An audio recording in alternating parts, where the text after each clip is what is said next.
Bendito Dios y Padre nuestro, ¿qué haríamos si nosotros no contamos contigo primero? Contar con nuestras capacidades sería lo más horrible que podríamos hacer. Porque por encima del hombre estás tú. Y necesitamos, oh Dios, de tu Santo Espíritu para poder hablar de tu palabra. Si Él no está aquí con nosotros para cuidar nuestras expresiones y sobre todo nuestros corazones, que a veces son tan difíciles. Señor, que seas tú quien abra nuestros corazones para que tu palabra, oh Dios, halle cabida y que tu Santo Espíritu se fortalezca en cada uno de nosotros, porque ese es el propósito de hoy. Señor, cuídanos y guárdanos, porque queremos pedírtelo a ti siempre, en el nombre de tu Hijo amado Jesucristo, con gracia siempre. Amén y amén. Bien, hermanos, como en estos tiempos todos tenemos Biblia, podemos ir a la Biblia de una forma o de otra, porque si no la tenemos en los aparatos, en un dispositivo, lo tenemos físicamente. Yo prácticamente tengo tiempo que yo no uso mucho los libros físicos, y fíjense que tengo mi casa llena de libros, porque era muy apegado a los libros físicos, pero actualmente tú consigues tanta literatura, tantas ayudas de manera electrónica, podemos decirlo así, ¿no? Si esa es la palabra que se usa hoy en día. Lo puedo encontrar ahí mismo y me es fácil leerlo y puedo cambiar, además de que me lo puedo llevar a tantos sitios. Tú puedes viajar con una biblioteca hoy, eso es una ventaja increíble, ¿no? Y no tienes que cargar con todos estos libros. Pero realmente, mis hermanos, ustedes tienen sus Biblias ahí. Yo quiero invitarlo al Salmo 15. Y en ese Salmo 15, yo quiero ver el mismo verso 1. También vamos a estar yendo nosotros al Salmo 24, que prácticamente es una repetición del mismo propósito de David. Y vamos a estar leyendo el versículo 5 del Salmo 24. Quiero partir también con el título y avisarle que hoy nosotros vamos a estar dividiendo este sermón de hoy en dos partes. En dos partes, lo que puede implicar que no sea un sermón muy largo hoy. Es que ustedes no me creen, yo digo esto y yo dice, habla, puedes decir lo que quieras, ¿no? Porque a veces he dicho eso en otra ocasión y a veces, sí, cortito, nomás duró 1 hora y 5. Estuvo más corto hoy, ¿no? Leamos este salmo, este versículo. Y el título es, ¿cuál es tu mejor pregunta? ¿Cuál es tu mejor pregunta? David pronuncia esta palabra como palabras que salen de lo más profundo de su ser y de su corazón, y pregunta: Jehová, ¿quién habitará en tu tabernáculo? ¿Quién morará en tu monte santo? ¿Quién será ese? Si ven, la pregunta ya no es para calmar ansiedad, sino para causar preocupación. David estaba visiblemente aquí preocupado. Todos en esta tierra, desde que nacemos, comenzamos a hacernos preguntas. Cuando bebé, lo primero que preguntamos es, ¿y entonces qué hay de comer? Y si no me dan de comer, grito, ¿cierto? Porque esa es mi primera pregunta. Todos tenemos necesidad de preguntar a alguien. ¿Quién llenará mis expectativas? ¿Quién me ayudará? ¿Cómo lograr esto? ¿Cómo lograr aquello? Tristemente, la mayoría de las preguntas que el hombre se hacen se quedan aquí. ¿Por qué decimos que se quedan aquí? Porque son siempre preguntas que llenen todo lo que nosotros queremos lograr o alcanzar de este mundo. Por ejemplo, Señor, ¿cómo puedo criar mejor mis hijos? Buena pregunta. Señor, ¿cómo puedo tener un mejor sustento de vida? Algunos tratan de contestarse preguntas y alcanzar cosas que les ayuden a ser más rico. ¿O cómo puedo hacerme rico? Otros están preocupados por el buen vestir, cómo me visto, y mucho más si tengo la posibilidad, porque como ya estoy aspirando a rico, yo no me voy a vestir con cualquier cosa. Entonces, estamos llenando nuestro corazón y nuestro ser de cosas que nosotros queremos lograr en este mundo y nos hacemos la pregunta, ¿cómo alcanzarlo? ¿Cómo lograrlo? Porque las preguntas no vienen solas. Las preguntas siempre vienen acompañadas de un deseo, de un propósito. Conocer puede ser, alcanzar es otra. Detrás de un mejor vivir. Otros se preguntarán, ¿será que existe alguna fórmula para yo ser joven toda la vida? ¿Usted cree que los hombres no se hacen eso? Y si no, pregunten lo que venden cremas. Porque muchos piensan que con la crema entonces ya somos más jóvenes. Ay, no me he puesto crema. Por ejemplo, la esposa mía me ayuda a hacer cualquier cosa y todo, pero cuando una vez me acuerdo que le dije, mira, ¿tú crees que me puedes? Ay, mira, ya yo me encremé. Le dije, ¿y qué significa esto? Dice, ya yo no estoy por tocar más nada por ahora. Interesante, o sea, eso hay que cuidarlo, porque hay que cuidar las cremas que me pusiste. Ahora meterme a la mano otra vez, al detergente. No. Ya yo terminé esa etapa. Nos cuidamos y es bueno, ¿cierto? Es bueno que nos cuidemos. Lo que hay detrás de todo esto es entender que nosotros tenemos preguntas. Pero ahora, ¿cuál es tu mejor pregunta? Es el título de hoy. Proverbio 23:7 nos ayuda un poquito a entender para hacia dónde vamos y hacia dónde nos dirigimos. Y este versículo 7 de Proverbio capítulo 23 nos dice, porque cuál es su pensamiento en su corazón, tal es él.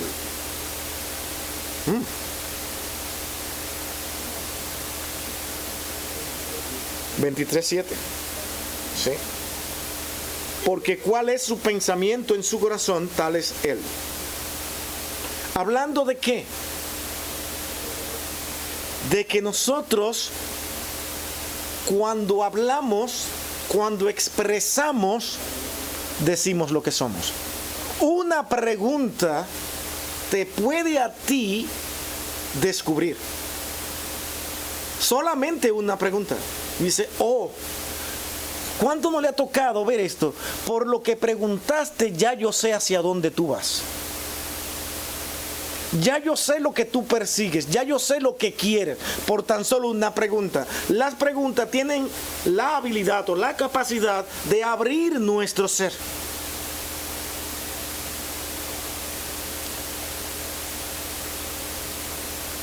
Cuando una persona expresa lo que piensa en su corazón, es porque eso es lo que hay dentro. Lo ha expresado. Cristo dijo, de la abundancia del corazón, termínenlo ustedes. Le dije que íbamos a hablar aquí hoy, ¿verdad? Entre nosotros. De la abundancia de tu corazón, habla la boca. Necesito que nosotros vayamos meditando y pensando y nosotros al mismo tiempo haciéndonos las preguntas nosotros. ¿Cuál es la mejor pregunta que usted se está haciendo en este momento? Vamos a ir caminando. ¿Cuál es? Mi corazón tiene grandes cosas. Ahora no quiero ni preguntar porque me van a malinterpretar, porque como las preguntas abren mi corazón, ahora yo tenía una pregunta, bueno, ya no la voy a hacer. No, ya olvide la pregunta. Está bien, ahora vaya usted mismo y contéstesela y trabaje con ella. Eso fue lo que hizo David. David no preguntó a nadie. No preguntó a otro ser. No preguntó al ser más capacitado. No preguntó ni llamó a los sabios de su reino. Él fue directamente a quien mejor podía contestarla.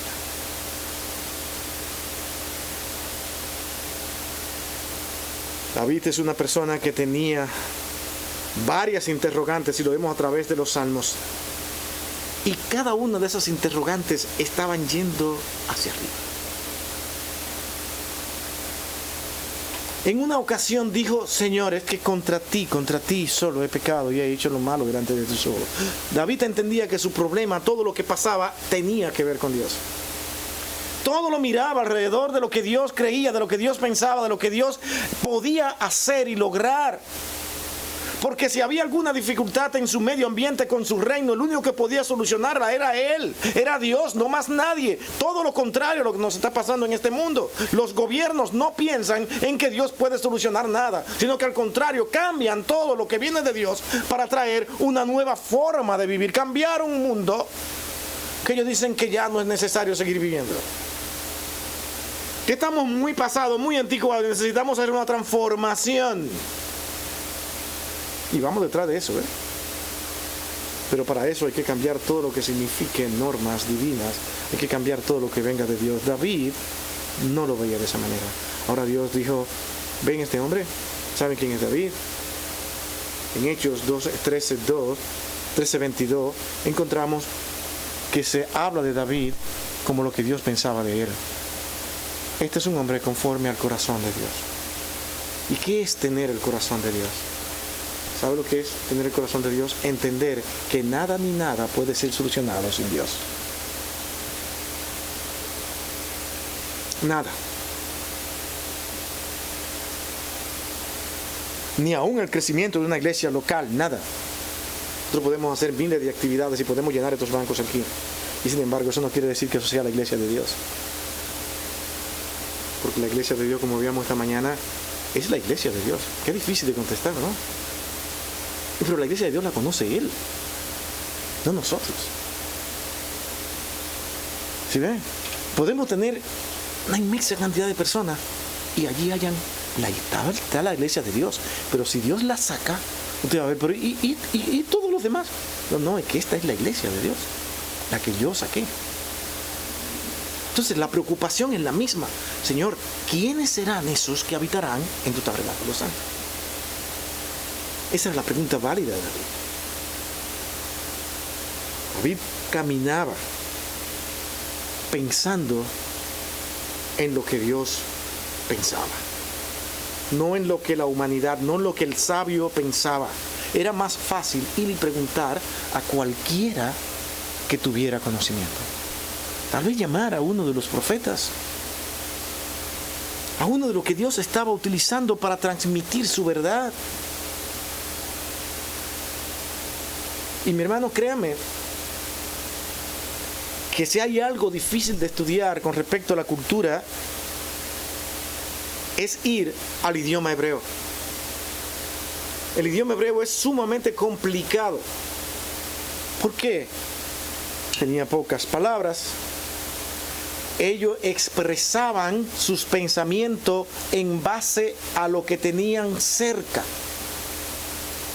Eran muy alegóricos. Y tú tienes que decirte, pero ¿qué es lo que nos está diciendo?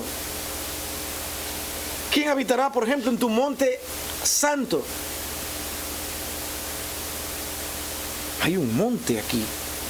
Para nosotros hoy en día no tendríamos que usar esta palabra, pero para ellos sí. Porque ellos veían el monte y lo veían alto, y eso significaba grandeza. Y tú tienes que ver todo lo que se envuelve ahí culturalmente para tú poder interpretar ese texto. De tal manera que cuando tú vienes al griego te das cuenta que no es lo mismo un hebreo que un griego, y tú dices, ¿cómo los estudio? ¿Cómo analizo los textos? Entendiendo su cultura. David estaba envuelto en medio de esta cultura. Y David tenía que hablar exactamente como lo que él podía entender y de la manera en que él podía expresarse, para que cuando se cantaran estas canciones de los salmos, todos los que estaban ahí presentes entendieran de qué se estaba hablando. Se estaba hablando de un lugar que yo no puedo alcanzar, que es muy alto para mí. Es como cuando usted va a estas ciudades que tienen edificios altos. Por ejemplo, en la ciudad de Nueva York hay edificios, y aquí también en Chicago, donde tú miras hacia arriba y tú no puedes mirarlo desde abajo hasta allá. Y tú te sientes pequeñito. pues eso era mucho más alto lo que ellos veían. Miren, veían aquellas montañas tan alto y dice, ¿quién será que irá a donde tú estás? De tal manera que todo lo que implicara altura significaba el lugar donde estaba Dios, muy por encima de mí. Un lugar que yo no puedo alcanzar. Con estas dos preguntas de David, nos ponen a todos nosotros contra la espada y la pared y nos juzgan. Yo me sentí juzgado con estas preguntas, y las veces que hemos tratado aquí este texto, como le dije a nuestros hermanos, en otra ocasión los hemos tratado y queremos tratarlo porque se hace necesario volver nosotros a decir, ¿cuál es mi mejor pregunta ante Dios? ¿Qué es lo que yo todos los días me pregunto? ¿Cómo alcanzar un mejor vehículo? ¿Cómo tener un mejor esposo, una mejor esposa? ¿Cómo criar nuestros hijos? ¿Cómo hacerme rico? ¿Cómo alcanzar tantas cosas de este mundo? ¿Cuáles son tus preguntas diarias? ¿Por qué? Porque con el diario vivir, cuando tratamos con cada uno de nosotros y comenzamos a hablar por lo que hay en el corazón de cada uno de nosotros, nos damos cuenta que aún hace falta que nosotros entendamos que la mejor pregunta fue la que hizo David. Pero nosotros seguimos haciendo unas preguntas que se quedan aquí. Aún incluso cuando tú pides, Señor, ayúdame a trabajar con mis hijos, que sean los hombres y mujeres que vivan para ti, Señor, te lo ruego. Eso es muy santo, muy puro, pero cuando tú analizas las raíces, todavía tiene un sentimiento terrenal. Es que cuando David pidió, él decía, que nada sea de aquí. Me interesa todo lo que va a suceder y todo lo que esté allá contigo. ¿Qué pasará cuando tenga mi encuentro contigo? ¿Habitaré contigo? ¿Estaré ahí? Quiera Dios que nosotros podamos hacer preguntas que en verdad sean las más correctas. Preguntas sabias, preguntas inteligentes, y que no quiere decir todo esto que dejemos de preocuparnos por el buen vestir. ¿Por qué no? Alguien ha dicho, y eso era un dicho del lugar donde me crié, dice, a veces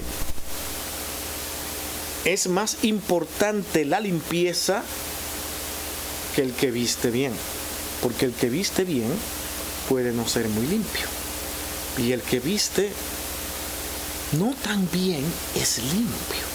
Y esa ropita blanquita, limpiecita, se ve bonita, y tú te acercas al que costó. ¿Cuánto costó este? 400 y pico de dólares. Pero, 400 y pico de dólares. Ay, bastante caro, ¿verdad? Sí.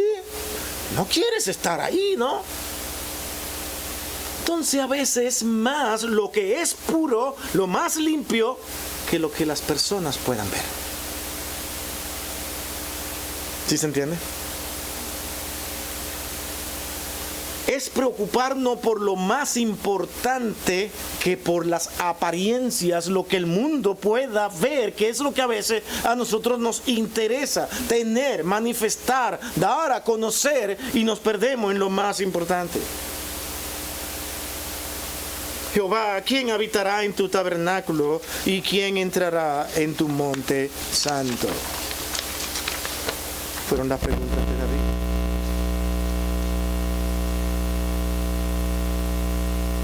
Si vamos al Salmo 24 encontramos lo mismo.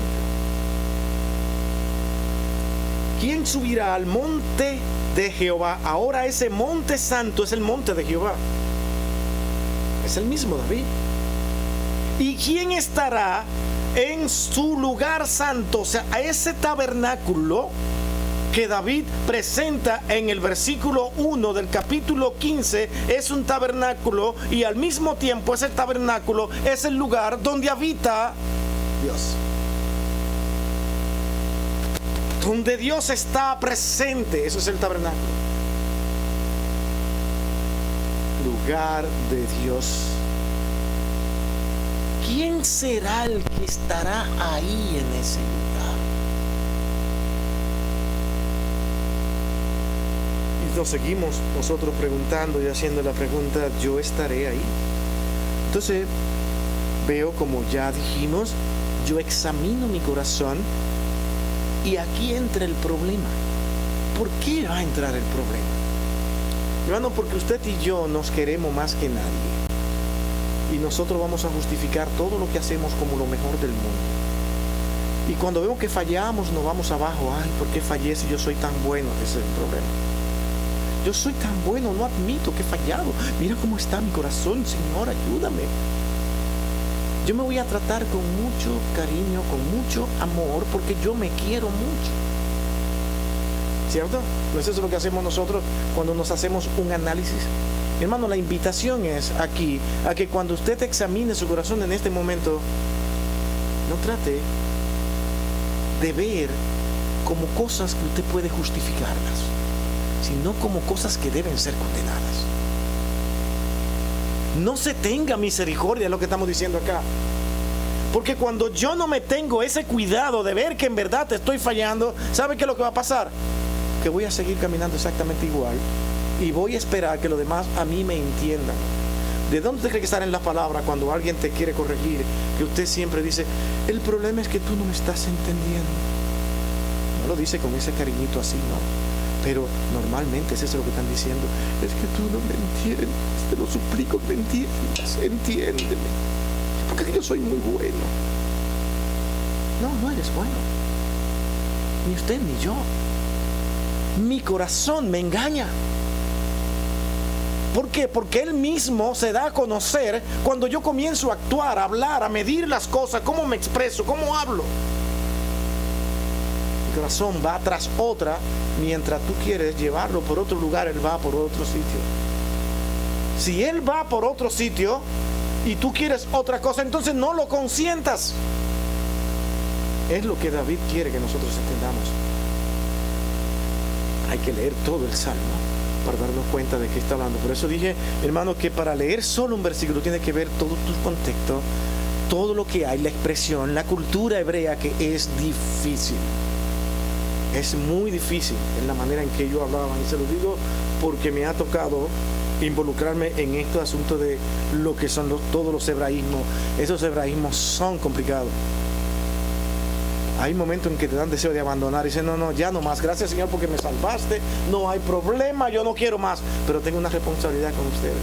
Y aunque yo me pare aquí a hablar de esta manera sencilla, mi hermano, detrás de todo esto hay un contexto de estudio. Yo tengo que saber exactamente lo que David perseguía. Y David, ¿sabe qué es lo que yo encuentro? Que David estaba preocupado, no tanto por él mismo, sino por su pueblo. ¿Cuál era el pueblo que él le tocó gobernar? Aquel pueblo que decimos el pueblo de Dios. Mi hermano, el pueblo de Dios, ese que ustedes llaman el pueblo de Israel, siempre fue idólatra. Detrás de los dioses andaba. Lo aprendieron desde Egipto y no querían sacarlo. Por eso es que Dios tuvo que reservarse un remanente todo el tiempo.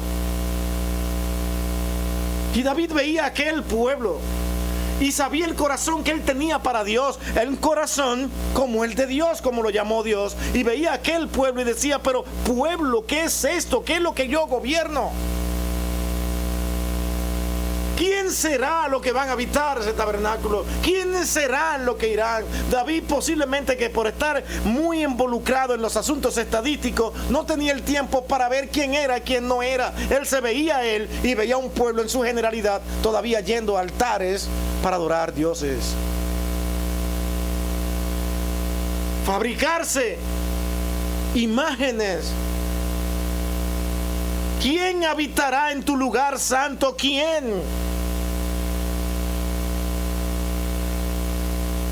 Y es por eso que usted ve incluso hoy en día a un pueblo como el pueblo de Israel, que siempre pensó con su mente aquí en la tierra, ¿qué tú me puedes dar? Y yo soy tu pueblo, ahora tú me das a mí. Es por eso que siempre han esperado a un Mesías que les dé algo, pero cosas de este mundo. Rechazan a Cristo porque cuando Él se presenta como el Rey, como aquel que gobierna los corazones, ellos no pudieron entender eso, porque ellos necesitaban un gobernante que lo liberara del problema con los romanos, que lo tenían cautivos. dominados. Cuando venga ese Mesías, pobrecito de ustedes, romanos, porque vendrá del cielo y nosotros vamos a gobernar y tendrán que humillar ante nosotros. Mi hermano, eso es lo que esperan hoy los ortodoxos judíos.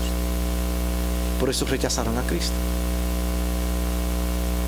No se le puede hablar de Cristo, porque ese no es el Mesías. Ellos esperan un Mesías que lleve a las naciones a arrodillarse ante ellos. Vamos a suponer que eso pase. ¿Dónde termina eso? En algún momento. Porque este mundo no es para siempre. No están pensando en lo eterno. Todo lo que no es eterno, todo lo que no ponga tu mirada en lo de arriba, todo lo que no vea a Dios como el único principal, lo más importante y el lugar donde yo quiero estar.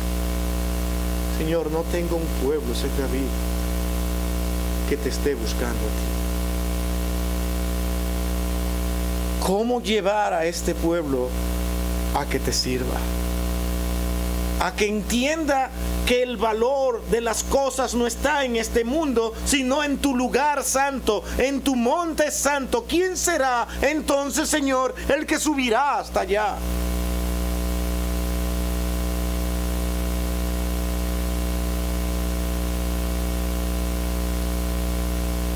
Jehová era su nombre, pero no se atrevían a pronunciar.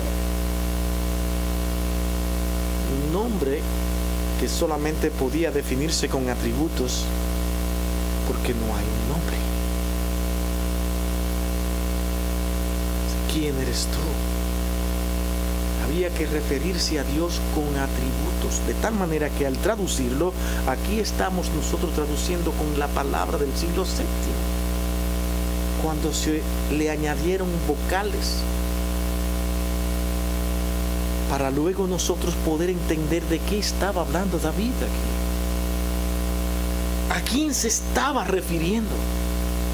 Pero esta expresión en ese idioma hebreo estaba hablando del ser soberano, controlador, dominador, todopoderoso, omnisciente, que tiene todo el conocimiento de que todos debemos venir y humillarnos ante Él. Él le está haciendo la pregunta a ese ser que Él no conocía por nombre, pero sí que entendía que era el Dios todopoderoso.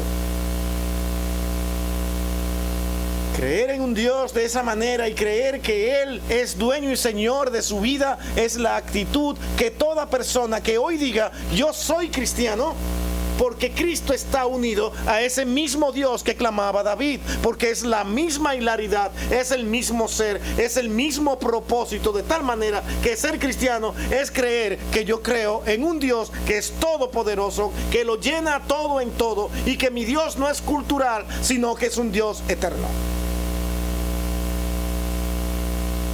Y a ese yo alabo y yo sirvo y yo glorifico. Lo primero que nosotros debemos notar es que David no está preguntando, y repito, a ningún sabio de la tierra, algún líder religioso famoso del momento. David va con su pregunta directamente a Dios. Morada, ¿quién morará? ¿Quién habitará? La protección de Dios es aclamada por David, es sugerida por él para que ocurra en su pueblo. Y como dice el Salmo 23:6, ciertamente el bien y la misericordia me seguirán todos los días de mi vida, y en la casa de Jehová moraré por largos días. ¿Dónde está la preocupación de David? En el lugar santo. ¿Dónde está tu preocupación desde que tú te levantas en la mañana? Uy, el trabajo. Voy a tener que llevar, no quiero llegar tarde. Estamos acá. Ahora, pero lo principal, ¿cuánto cobraré? No quiero faltar un día. Señor, que me ponga al día horas extras, porque así voy a poder pagar esta deuda. Yo no sé para qué quieren horas extras, ¿no? Porque te la quitan todos los taxes, pero a la gente le encanta las horas extras, ¿no? Trabajar más para obtener más. Tu preocupación desde que te levantes en la mañana, ¿cuál es? Hoy sí voy a lograr esto. Entonces nos inclinamos frente a nuestra cama, nos arrodillamos y pedimos al Señor que nos ayude a cumplir con la meta del día. Y la pregunta principal: sí, Señor, ayúdame a estar un día ante tu presencia. Pero no era tu pregunta, no estaba en tu corazón. Tú te levantaste con las preocupaciones de este día, con las cosas que hay que alcanzar en este día. Y tu corazón está ahí. Y cada vez que hablas te delatas. En la casa de Jehová yo moraré por largos días. David tenía todo como ser humano en esta tierra, pero no le preocupaba si eso se perdía o no se perdía. Primero, noten, le preocupaba la situación de su pueblo, porque Dios se le había puesto en su mano. Y segundo, le preocupaba el estar con Dios eternamente. ¿Cómo será esa estadía en el cielo contigo, Señor? ¿Cómo viviré? ¿Cómo estaré? Yo sé la convicción que él tenía, que en tu casa yo moraré por largos días. Y esta expresión, largos días, es eternidad en el sentido hebreo. No se pudo traducir otra cosa. Yo estaré para siempre. Porque Dios no tiene días. Es que no tenían otra manera de expresarlo. Por su idioma, por su lenguaje. Largos días. Tal vez no conocían la palabra eternidad, pero sí conocían que era un periodo muy largo, eterno, inacabable. ¿Cómo te das cuenta? Por su contexto. Es que es difícil estudiar. Y cuando tú no lo haces, tú vas a encontrar tantas contradicciones como hacen los ateos, que ven una contradicción. Mire este texto aquí, porque aquí dice que Jehová no pudo alcanzarlo, pero aquí en este mismo texto, hablando de lo mismo, dice que lo alcanzó. Y tú dices, pero ahí está la contradicción. Es una locura. Porque es fácil tú decir lo que ves sin entender todo lo que hay detrás. Y todo lo que aquí se involucra. Una cosa he demandado. Dice el Salmo 27:4. Una cosa he demandado a Jehová, esta buscaré, que esté yo en la casa de Jehová todos los días de mi vida. Y yo dije, bueno, David tal vez tenía la iglesia, quería irse a la iglesia y quería estar ahí. No, David no estaba pensando en eso. Eso para mí fue decepcionante entender eso. Porque yo pensaba que dice, bueno, hay que ir, me está invitando, es bueno estar en la iglesia. ¿Sabes lo que David estaba pensando? Yo quiero estar en tu casa, no en la que nosotros aquí tenemos para ir y servirte y adorarte. Aunque entendemos que esta es su casa, porque aquí están sus hijos. Y le llamamos la casa del Señor. Tan pronto allí estén 2 o 3, porque Él está ahí. Entonces es la morada de Dios. Pero David está pensando en algo más eterno. Que esté yo en la casa de Jehová todos los días de mi vida. Yo quiero estar para siempre.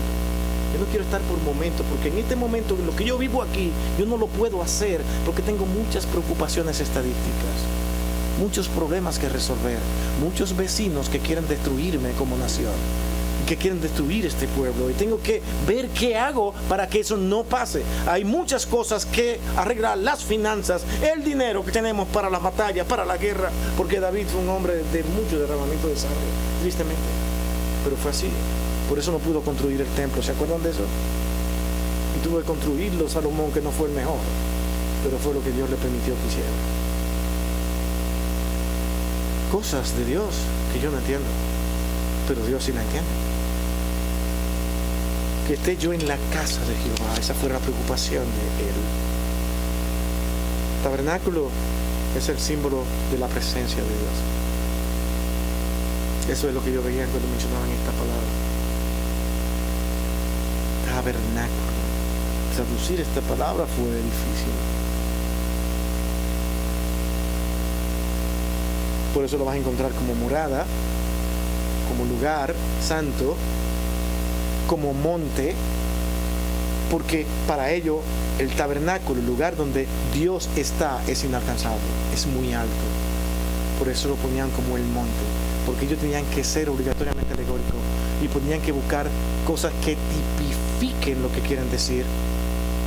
Ya venían de la otra cultura, de las letras, cuando se aprendió a dar conocimiento por dibujitos, y eso eran las letras. Yo dibujo esto, una vaquita, me está hablando de vaca, gramas, ella come grama, y le están poniendo y dice, uy, van leyendo.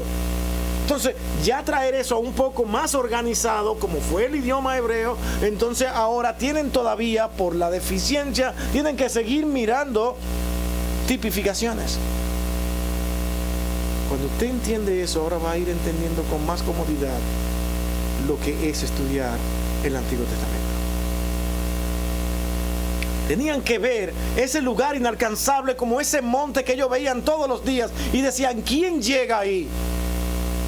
Es demasiado, ahí no hay manera. Tal vez no existían las gentes preparadas que tenemos hoy, los alpinistas, ¿verdad? Que yo no sé cómo esa gente se suben por unos lugares que yo digo, pero ¿cómo lo hacen? Arriesgan su vida. Y yo digo, pero sí, que no hay necesidad. Ah, no, pero hay que quemar adrenalina, ¿no? Y además ahora que ahora nos graban, ahora nos ponen en todas las redes y ahí está el asunto. Tremendo. Pero ellos veían eso como imposible. ¿Quién podrá subir ahí? Pero Dios está tan alto, pero ese lugar es santo. Está inalcanzable para mí. ¿Quién habitará en ese lugar tan inalcanzable? ¿Quién? Porque David se veía a sí mismo y cuando miraba a su pueblo dice, imposible este pueblo. Este pueblo no te conoce. De labio te honra, pero su corazón está lejos de él, como dijo Dios mismo al pueblo.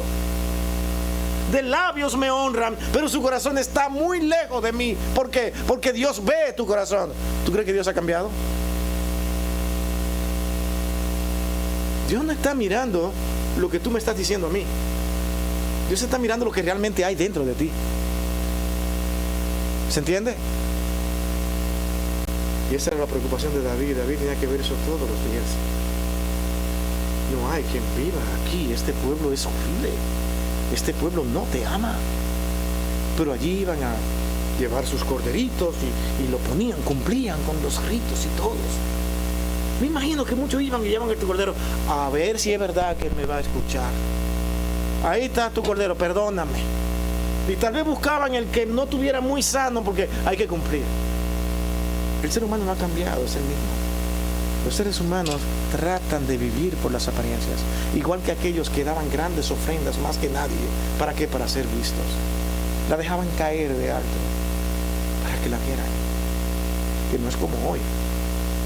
Hoy nosotros podemos ofrendar simplemente con un número, o podemos ofrendar con un chequecito ya lo más anticuado, o con el mejor, que más me gusta a mí, el cash.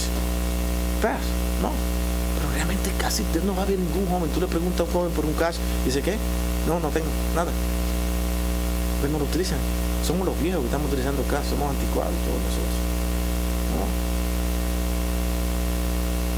Pero es así. El mundo va transformándose, cambiándose, y nos preguntamos, ¿es para bien? ¿Sabes qué? Yo digo, ni una cosa ni otra. Dios tiene control de todo. Miedo la gente a la inteligencia artificial. Mire, estamos diciendo esto acá, casi cambiando el sermón. La inteligencia artificial, no le tengan miedo a la inteligencia artificial, hermano. A la larga la doblegamos. A la larga. ¿Se acuerdan cuando hicimos el análisis aquí de cuando salió la radio? Eso eran voces diabólicas, directamente del infierno. ¿Cómo es posible que una gente que pueda hablar en otro sitio? Son transmisiones. La gente tenía miedo de escuchar la radio. Se asustaban.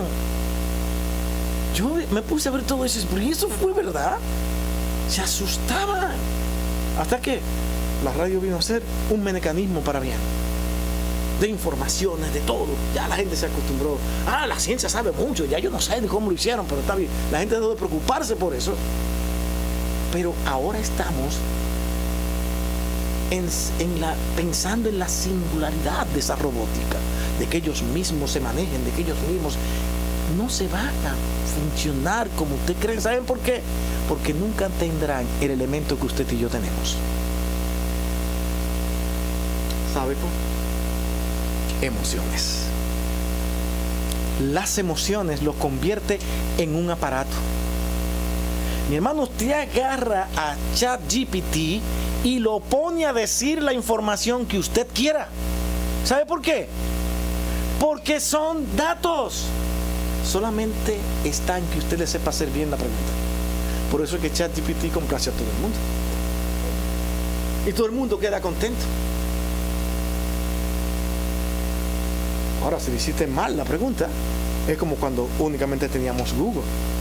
Tú vas a Google y tú lo abres, tú le haces la pregunta, pero tú vas buscando dentro de todo lo que te da, lo que tú quieres escuchar, y la persona que te dé la mejor información y el grupo que te dé, tú lo manejas. No va a ser diferente, tú lo vas a dominar igual. ¿Por qué? Porque él no es el que te va a responder, mira, yo no puedo responderte de esa manera porque yo pienso diferente, porque no tiene sentimiento, él tiene informaciones. Entonces lo va a manejar aquel que le haga mejor las preguntas, aquel que lo cuestione mejor. Porque aquí el que sabe es aquel que fue creado a la imagen de Dios. Podemos tener mucha menos información. Es una máquina. Usted va a ChatGPT ahora mismo y tiene información que dice, pero ¿de dónde es yo? ¿Cómo es posible que esto existiera? Te da información que tú nunca viste. Pero lo que tú no te das cuenta es que todavía tú sigues controlando, porque él no fue donde ti, tú fuiste donde él. ¿Se entiende? Él no fue a buscarte, tú fuiste donde él. O sea, tú tienes esa capacidad. Y acuérdense, Dios es el dueño de este mundo, no el hombre.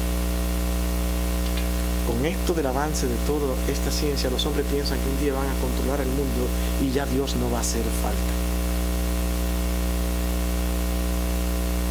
Yo le decía en estos días a la esposa mía, mirando lo que estábamos, y mi hermano se va en serio, yo no sé cómo va a ser eso.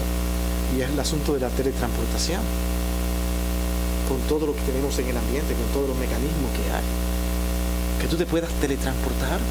Eso es un absurdo, eso es estúpido, pero eso es hoy. Pero cuántas cosas no veíamos nosotros antes como tontas y estúpidas y hoy son una realidad. Pero es que Dios lo va a manejar todo. Es que nunca ha sido diferente. Dios le permite al hombre llegar hasta donde Él quiere. Por eso es que cada vez que se descubre algo nuevo, ¿cómo pensamos nosotros? Ahora sí está, el fin del mundo ha llegado, ya sí Dios va a llegar, la venida del Señor está cerca. Eso viene diciéndose hace mucho tiempo. El Señor dijo, va a haber todo esto en Mateo 24, terremotos, temblores de tierra, la ciencia aumentará todo. Pero fíjense lo que dijo al final, pero aún no será el fin.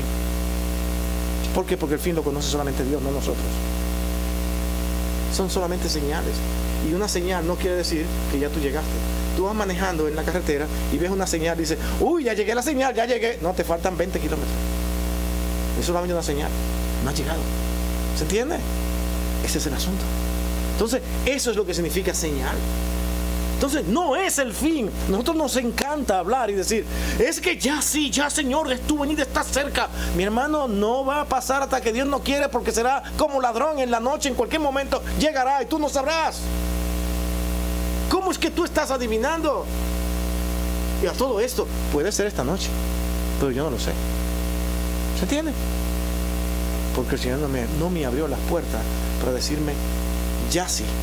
Cuando vean esto es porque ya yo me estoy acercando. No lo digo. Incluso se lo preguntaron, dame, ¿cuándo será las señales de esto? ¿Cuándo vendrá? Le dijo, eso no le corresponde a ustedes. ¿Se lo dijo o no se lo dijo? No le corresponde a ustedes, pero los hombres somos tercos. Ahí estamos estudiando escatología, buscando, poniendo fecha, buscando todo. Y uy, Apocalipsis me encanta. Y Apocalipsis no es más que, con todo lo que usted vea, no es más que la victoria de la iglesia de Cristo, donde al final su iglesia sale victoriosa de todo lo que pasa. Dios cuidará de su iglesia. Por eso es que es tan importante nosotros poder hacer las buenas preguntas, las mejores preguntas. Señor, ¿quién será el que habitará en tu lugar santo? Esa debe ser mi mayor preocupación. ¿Estaré contigo? Por eso es, mi hermana, que hemos dejado la respuesta divina para la próxima ocasión. Quiero quedarme hasta aquí con esto y con todo esto que hemos dicho aquí hoy, y que usted, mi hermano, se vaya a su hogar diciendo, Señor, quiero estar en ese lugar santo. quiero estar contigo. Va a atravesar muchos obstáculos. ¿A quién de ustedes un comentario de un ateo no lo ha puesto a temblar? El comentario de alguien que no quiere servir al Señor y de manera elocuente te presenta su visión y su filosofía. ¿Saben por qué eso pasa?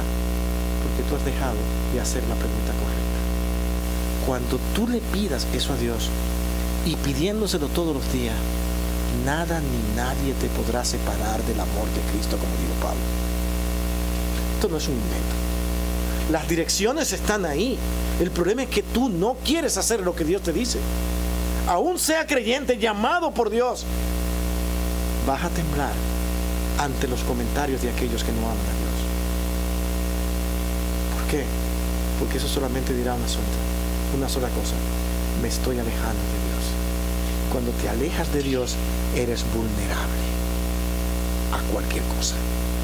Y más en un mundo donde tenemos tanta información. Hermano, aquí hay personas que entran y saben cómo nos van a ver a nosotros. Y ellos están convencidos de que es así. Pobrecito. Qué ignorantes son. ¿Cómo pueden estar ahí? Señores, salgan de ahí. Dejen de eso. Dejen de buscar un Dios imaginario. No conocen al Dios que usted y yo conocemos. Y al no conocerlo se desesperan. Y a veces tienen hasta buena intención en contigo y te dicen: no, es que no te quiero ver ahí. Entonces, no te quiero ver ahí, ¿y a dónde te van a llevar? Es la pregunta. Porque si tú ofreces algo, es porque tienes un mejor sitio. No, ellos te sacan y te dejan abandonado. Ahora búsquetela como pueda. Y cuando te enfrentas a ese mundo, ¿qué es lo que este mundo te ofrece? Todo es, como dice Salomón, una vanidad entera, donde el hombre persigue y vive en una competencia, donde todo lo que pasa debajo del sol tiende a terminar, a acabar, porque es una vanidad. Noten el carro que te compraste hoy, nuevo, tan pronto lo sacas del dealer y tú quieres venderlo, dice: ahora lo voy a vender. No, ya cuesta menos, ya no, mejor llévalo al dealer otra vez, porque ya cuesta menos. Y después ese mismo auto que tú estabas encantado con él, 4 o 5 años lo verás botando el humo. Porque eso es lo que tenemos en esta tierra. Pero aún así no lo podemos ver, porque no entendemos quién es Dios. Lo rechazamos, lo despreciamos y no sabemos. Mi hermano, usted no. Usted es un hijo de Dios. Usted no lo verá así jamás. ¿Por qué? Porque usted está pidiéndole: Señor, yo necesito que tú me acerques a tu lugar santo. Ahí quiero estar, porque yo no puedo, es muy alto para mí. Pero tú sí me llevarás. Que seas tú quien venga y me busque. Y si tú me buscas, yo estaré en tu lugar santo. Una cosa deseo: estar todos los días en la casa de Jehová para siempre. Vamos a orar. Bendito Dios y Padre nuestro, gracias. Gracias porque, aunque es un texto demandante, al mismo tiempo es muy consolador. Porque entendemos que eres tú quien nos guarda, nos cuida, y eres tú, Señor, quien nos llevará a tu lugar santo. Nosotros no podemos subir tan alto, pero tú sí puedes bajar y llevarnos. Señor, saber que dependemos de ti y no de los hombres que son tan fluctuantes, tan arrogantes, tan vanidosos, tan llenos de ansiedad al poder. No podemos confiar en ellos, pero sí en ti, donde eres el Dios que no tiene necesidad de nada. Ayúdanos, Padre, a aumentar nuestra fe.